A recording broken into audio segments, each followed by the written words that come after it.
Kollur ಯಾತ್ರಾರ್ಥಿಗಳಿದ್ದ bus ಪಲ್ಟಿಯಾಗಿ ಹಲವು ಮಂದಿಗೆ ಗಾಯಗೊಂಡು ಆಸ್ಪತ್ರೆಗೆ ದಾಖಲಾಗಿದ್ದು, ಇದೀಗ ಇವರೆಲ್ಲರೂ ಚೇತರಿಸಿಕೊಂಡಿದ್ದಾರೆ. ನಿನ್ನೆ ಸಂಜೆ ಕೊಲ್ಲೂರು ಸಮೀಪದ ದಳಿತಿರುವಿನ ಬಳಿ ಚಾಲಕನ ನಿಯಂತ್ರಣ ತಪ್ಪಿ ಬಸ್ ಉರುಳಿ ಬಿದ್ದಿದ್ದು, ಗಾಯಗೊಂಡ ಹಲವಾರು ಮಂದಿಯನ್ನ ಕುಂದಾಪುರ ಸರ್ಕಾರಿ ಆಸ್ಪತ್ರೆಗೆ ದಾಖಲು ಮಾಡಲಾಗಿದ್ದು, 20ಕ್ಕೂ ಅಧಿಕ ಮಂದಿಗೆ ಗಾಯ ಉಂಟಾಗಿದೆ.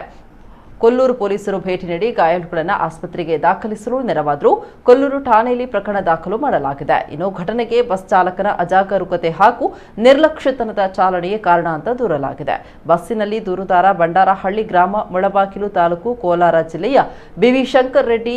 ಇವರು ತನ್ನ ಪತ್ನಿ ರೆಡ್ಡಿಯಮ್ಮ, ಮಗ ಬಿಎಸ್ ಅಂಕುಶ್ ಹಾಗೂ ಇತರ 42 ಜನ ಮತ್ತು ಬಸ್ ಚಾಲಕ ಶ್ರೀನಿವಾಸ್ ಹಾಗೂ ಇಬ್ಬರು ಕ್ಲೀನರ್ ಸೇರಿದಂತೆ 10ನೇ ತಾರೀಕಿನಂದು ರಾತ್ರಿ 9 ಗಂಟೆಗೆ ತಮ್ಮ ಊರಾದ ಬಂಡಾರಹಳ್ಳಿಯಿಂದ ಹೊರಟು ಇದರ ಮರುದಿನ ಸಿಗಂದೂರು ತಲುಪಿತು.